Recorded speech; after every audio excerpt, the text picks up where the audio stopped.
I'm Bill Mays from the Krum Church of Christ, and it's my pleasure to present to you today's Wednesday, October the 6th, Stepping Stone. Now, this stepping stone is entitled, Don't Be Little. And I will use as an example the book of Job. It has a wonderful story for us, and I invite you to read the book of Job. It is one story that has a true happy ending.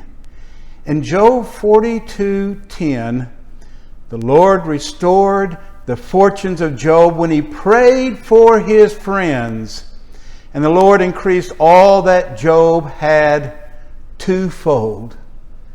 Now, the book of Job opens with a terrible calamity coming upon Job, and then it ends with beautiful rewards being dumped into his lap to restore all of his losses. The most beautiful thing about this happy ending is not the goods that became his, but his continued goodness. At the beginning, Job prayed and sacrificed for his children continually, as we find in Job 1 verse 5. That's a good thing to do, but it's a pretty small circle. At the end, he prayed for others. Job's so-called friends suspected him of impurity. They suggested wrongdoing, and they falsely accused him again and again. And without an ounce of sympathy, they repeatedly jabbed him with their sharp tongues. Finally, God corrected and threatened Job's three friends with punishment, and in a sense, they came crawling to Job for help as they did as God commanded and waited for Job to pray for them. If there had been anything mean, petty, or spiteful in Job, he would have rejected the opportunity to pray for his so-called friends. Our human nature shouts, "Preach their sermons back to them, Job. Let them try your sandals on for size." Instead, Job prayed for them in Job 42 verse 10.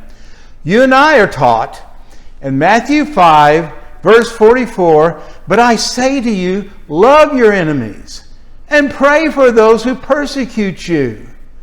That's the very opposite of what the world seems to think we should do. But this is what God teaches us to do. There was no bitterness in Job. He knew all along that their accusations were wrong, and he believed that God would eventually do right by him. So he waited on God and prayed for those who wronged him.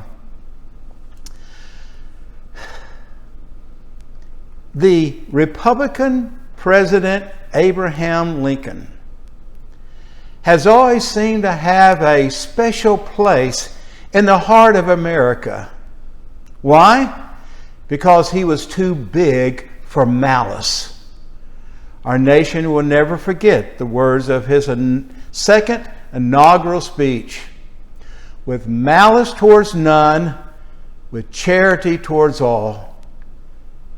Abe could have been reading from the book of Job. You and I are reminded of Romans 12, verse 17 and 18. Never, do you hear that? Never repay evil for evil to anyone. Respect what is right in the sight of all people. If possible, so far as it depends on you, be at peace with all people. Indeed, life is too short to be little towards others. Now, if the Krum Church of Christ can be of any help to you spiritually, go to our website, find our email address, and contact us and let us know what we can do to be a spiritual help to you. We would also invite you to come and be with us this coming Lord's Day for Bible study at 9:30 and worship at 10:30. You would be our honored guest. You can also go to the Krum Church of Christ YouTube channel and watch our live streams at 9:30 and 10:30 as well. May God be with you. We wish you the very best, and I pray that you'll join us next week for another stepping stone.